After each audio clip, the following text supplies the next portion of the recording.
ETF index mutual funds నేర్చుకుని stock మార్కెట్లో రాణించాలనుకుంటున్నారా? వెంటనే ఈ నెంబర్కి కాల్ చేయండి.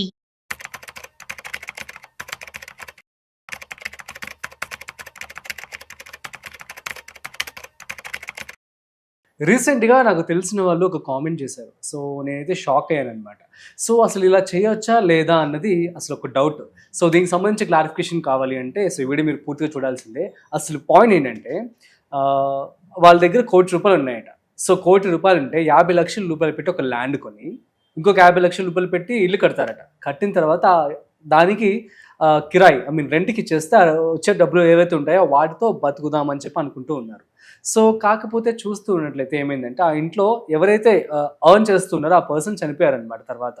సో, ఇలాంటి పరిస్థితుల్లో అసలు ఈ డబ్బుల్ని మ్యూచువల్ ఫండ్స్‌లో గానీ, స్టాక్ మార్కెట్‌లో గానీ ఇన్వెస్ట్‌మెంట్ చేయడం బెటరా? లేదు అనుకుంటే డబ్బులు ఏదైతే ఉన్నాయో వీటిని ఇల్లు కట్టడం బెటరా? లేకపోతే కట్టుకున్న తర్వాత ల్యాండ్ కొని ఇల్లు కట్టేసిన తర్వాత వచ్చిన కిరాయితో బతకడం బెటరా అని చెప్పి అడిగారు. సో, చాలా స్ట్రేంజ్‌గా అనిపించింది. నేను ఆన్సర్ ఎలా ఇవ్వాలో అర్థం కాలేదు. సో, కాబట్టి ఇవాళ మనతో గిరిబాబు గారు ఉన్నారు. సో, వారి మాటలోనే అడిగి తెలుసుకునే ప్రయత్నం అయితే చేద్దాం. సో, వీడియోని మిస్ అవ్వకుండా ఎండ్ వరకు చూసేయండి. మీ అందరికీ కూడా బాగా యూస్ఫుల్ అవుతుంది.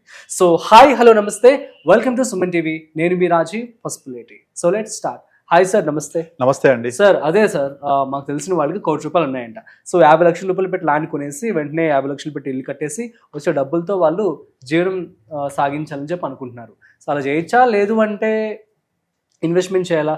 ఇంకొక విషయం ఏంటంటే ఇక్కడ అక్కడ ఇంట్లో ఎవరైతే ఎర్న్ చేస్తూ ఉంటారో మనీ, సో తను లేరు, చనిపోయారు. ఓకే. సో, వీళ్ళకి ఏం సజెషన్ ఇవ్వచ్చు మనం? నార్మల్గా సేమ్ ఇలాంటిది ఒక కేస్ స్టడీ నేను ఆల్రెడీ మనం సుమన్ టీవీలోనే చెప్పినట్టు గుర్తు నాకు. అవునా? గుర్తు. బట్ ఏంటంటే ఇది ఒక రిలవెంట్ క్వశ్చన్ యాక్చువల్గా. చాలా మంది ఈ టాపిక్ గురించి అడుగుతూ ఉంటారు, వాళ్ళకి డౌట్స్ ఉంటూ ఉంటాయి. ముఖ్యంగా ఏంటంటే నేను సేమ్ ఇలాంటి రిలేటెడ్ టాపిక్స్ మీద కనుక నేను నేను చేసిన వీడియో కానీ ఎవరైనా చెప్తే వీడియోస్ కూడా కామెంట్స్ చూస్తే ఏముంటుంది తెలుసా? ఇల్లు కట్టండి, రెంట్ తీసుకోండి, అదైతే ఫిక్స్డ్ అసెట్ ఉంటుంది, మీరు స్టాక్ మార్కెట్ జోలికి వెళ్ళొద్దు, మ్యూచువల్ ఫండ్ జోలికి వెళ్ళొద్దు, అవన్నీ పడిపోతాయి, అవన్నీ ఇదవుతాయి అని చాలామంది చెప్తూ ఉంటారు. ఓకే, మెజారిటీ ఆఫ్ పీపుల్ ఇల్లు కట్టేసి కిరాయి తీసుకోండి అనే చెప్తూ ఉంటారు. అయితే ఇక్కడ ఇల్లు కట్టి ఇల్లు కిరాయికి ఇచ్చి ఆ కిరాయితో జీవితాంతం బ్రతకాలి అనుకోండి ఉండే కాన్సెప్ట్ కరెక్టే. ఎప్పుడు అది ఒక 15 years 20 years బ్యాక్. కానీ ఇప్పుడు పరిస్థితి ఏంటి? మీరు ఒక ₹1,00,00,000 పెట్టి ల్యాండ్ కొని, అంతే కదా, ₹1,00,00,000 మీ దగ్గర ఉన్నాయి. కామెంట్లో చెప్పిన వాళ్ళు ఆ ₹1,00,00,000లోనే ల్యాండ్ ప్లస్ ఇల్లు, దాని కిరాయి ఎంత వస్తుంది? మహా అయితే ఒక 25,000-30,000 వస్తుంది కిరాయి ఇప్పుడు ప్రజెంట్. పోను కిరాయి కొంచెం పెరుగుద్ది, ఇంకొక 35,000-40,000 వస్తుంది. మరి ఇక్కడ ఆమెకు పిల్లలు ఉన్నారు, రైట్? ఆ పిల్లలకు ఎడ్యుకేషన్, ఆ ఎడ్యుకేషన్ అయిపోయిన తర్వాత పిల్లల పెళ్ళిళ్ళు, ఆ పెళ్ళిళ్ళు అయిపోయిన తర్వాత ఈమె లైవ్లీహుడ్ ప్లస్ ఈమె ఉండడానికి ఒక ఇల్లు కావాలి. ఇవన్నీ ఉంటే ప్రాబ్లమ్స్ ఉంటాయి కదా. సరే, అదే ఇంట్లో ఏమో ఒక చిన్న పోర్షన్లో ఏముండి కిరాయికి ఇచ్చినా కూడా ఒక 20,000-30,000 కిరాయి తోటి ఎట్లా వాళ్ళు లైఫ్ లీడ్ చేస్తారు? ఇదంతా అజ్యూమింగ్ కిరాయి ఎప్పుడు మనకు లైఫ్ టైం వస్తుంది అనుకుంటే. కానీ టెనెంట్ లేకపోతే కష్టం. అండ్ తర్వాత ప్రాబ్లమ్స్ ఉంటూ ఉంటాయి. ఎవ్రీ 4-5 yearsకి కొంచెం బిల్డింగ్ మన రెనోవేషన్ చేయాల్సి వస్తుంటుంది. ట్యాక్సెస్ ఉంటాయి, ఓనర్ కట్టే ట్యాక్సెస్, అండ్ అన్ని రకాల కామన్ కరెంట్ ఇలాంటివి ఉంటాయి. ఇవన్నీ పోయిన తర్వాత ఎంత మిగులుతాయి? హార్డ్లీ 20,000-30,000 కూడా మిగలవు. సరిపోతాయా? నేను దీని బదులు నేను చేసింది ఏంటంటే, అదే 1 crore ఉంటే ఆ 1 crore తీసుకెళ్ళి మ్యూచువల్ ఫండ్స్లో ఇన్వెస్ట్ చేస్తే, మ్యూచువల్ ఫండ్స్ కనుక 12% రిటర్న్ ఇస్తే కూడా, దీనికి నేను చెప్పే పాయింట్ ఏంటంటే, ఒక 1 year మీరు డెఫర్మెంట్ చేయాలి.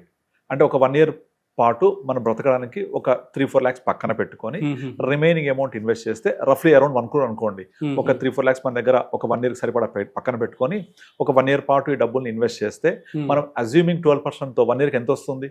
12 lakhs వస్తాయి. పోనీ ఒక ఫస్ట్ ఇయర్లో రిటర్న్ సరిగ్గా రాలనుకుందాం, ఒక అట్లీస్ట్ ఒక 10% వచ్చిన 1 crore 10 lakhs వస్తాయి కదా. ఆ 10 lakhs వచ్చిన తర్వాత అప్పుడు 1 year తర్వాత మనము ఈ ఏదైతే గ్రోత్ వచ్చిందో ఆ గ్రోత్ అమౌంట్ని సెకండ్ బకెట్ క్రియేట్ చేసుకోవాలి, like conservative hybrid funds create చేసుకొని ఈ 10 lakhs పక్కన పెట్టుకొని అక్కడ నుంచి మనం సిస్టమాటిక్ విత్డ్రావల్ ప్లాన్ ట్రిగ్గర్ చేసుకోవాలి. ఇక ట్రిగ్గర్ చేసుకుంటే మనకు కావాల్సిందంతా కూడా అక్కడ నుంచి వస్తూ ఉంటాయి డబ్బులు. ఎంత? ఇనిషియల్ స్టేజ్లో 50,000 తీసుకోవచ్చు. మనకు 10% చొప్పున వేసుకున్నా కూడా ఒక 1 year తర్వాత 1 crore 10 lakhs అవుద్దా? 10% రిటర్న్ వేసుకుంటే ఆ 10 lakhsలో నుంచి మీరు ఒక 50,000 తీసుకుంటే మీకు కనీసం 20 months వస్తాయి కదా. ఈ 20 monthsలో మనకు మళ్ళీ 1 crore కొంచెం పెరుగుద్ది కదా.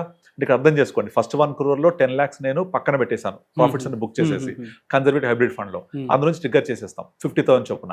20 months పాటు ఇక్కడ నుంచి వస్తూ ఉంటాయి డబ్బులు, దీనికి మార్కెట్ సంబంధం లేదు. ఈ 1 crore మళ్ళీ 20 months ఎంత కొంత పెరుగుద్ది కదా, మళ్ళీ 20 months ఒక 10% వేసుకున్నా మళ్ళీ 10 lakhs వస్తాయి కదా, మళ్ళీ నాకు 20 months సరిపడే డబ్బులు ఉంటాయి.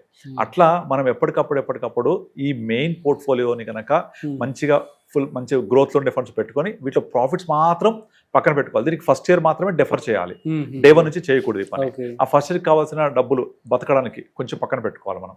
పెట్టుకొని మనం ఇక్కడ నుంచి తీసుకుంటూ వెళ్ళొచ్చు. అట్లా నెమ్మదిగా వేస్తే మార్కెట్ ఒక 4-5 years లో ఏదైనా ఒక 1.5 year బుల్ మార్కెట్ ఉంటుంది ఎవ్రీ 5 years లో.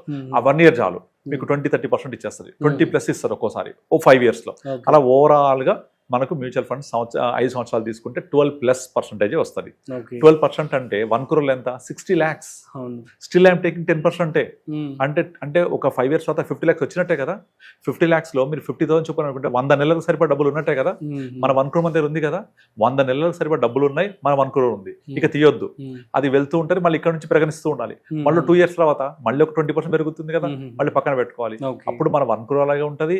మనకు కావాల్సిన లైఫ్ టైం నీడ్స్ అని ఇలాగా ఫుల్ఫిల్ చేసుకోవచ్చు. టెనెంట్ తోటి ఇబ్బంది లేదు. మీరు మార్కెట్స్ బుల్ మార్కెట్ రన్ అయింది అనుకోండి ఏదో ఒక 1-2 years, అప్పుడు రిటర్న్స్ ఎక్కువ వస్తాయి. దాన్ని మనం పిల్లల పెళ్లిలకు వాడుకోవచ్చు, ఎక్స్ట్రా డబ్బులు. అలా చేసుకుంటూ తల్లి పిల్లలతోటి హ్యాపీగా లైఫ్ టైం లీడ్ చేసుకుంటూ వెళ్ళిపోవచ్చు. ఇక్కడ ఈ వీడియోస్ లో చాలా మంది మనకు కామెంట్ పెడతాడు, మ్యూచువల్ ఫండ్ నమ్మొచ్చా, మార్కెట్ పడిపోద్ది. ఎస్ జరుగుతుంది, కానీ స్టాక్ మార్కెట్ వేరు, మ్యూచువల్ ఫండ్స్ వేరు. రెండు కూడా అవినాభావ సంబంధం ఉంది, ఇండైరెక్ట్లీ రిలేటెడ్. స్టాక్ మార్కెట్ 20% పడితే మ్యూచువల్ ఫండ్ 10% పడతాయి. స్టాక్ మార్కెట్ 40% పడింది కోవిడ్ టైంలో, మ్యూచువల్ ఫండ్ 19% పడ్డాయి. కనుక తక్కువ పడతాయి, ఎక్కువ రిటర్న్స్ ఇస్తాయి. ఈ మాత్రం ఇంకొకటి మనం కూడా అన్ని డబ్బులు కూడా ఇందులోనే పెట్టాం కదా, డైవర్సిఫికేషన్ చేస్తాం కదా. బ్యాలెన్స్ ఫండ్ పెట్టుకుంటాం, కొంచెము అగ్రెసివ్ హైబ్రిడ్ ఫండ్ పెట్టుకుంటాము, లార్జ్ క్యాప్ పెట్టుకుంటాము. డిఫరెన్స్ అనేది తెలియట్లేదు ఆడియన్స్. సో అట్లా చేసుకుంటే మనం ఎంతో కొంత రిస్క్ తీసుకోకపోతే, ఇల్లు కట్టి మీరు అన్నట్టుగా ఆ ఇంట్లో కిరాయికి ఇచ్చి ఆ కిరాయి ద్వారా బతకాలంటే ఇమాజిన్ 2 months టెనెంట్ లేకపోతే పరిస్థితి ఏంటి? అంతటి కంటే బెటరే కదా ఇప్పుడు ఆ రిస్క్ తీసుకునే దానికంటే. ఎంతో కొంత రిస్క్ తీసుకోకపోవడమే పెద్ద రిస్క్ తెలుసా. ఏం రిస్క్ తీసుకోకపోవడం లైఫ్ లో మనం తీసుకునే పెద్ద రిస్క్.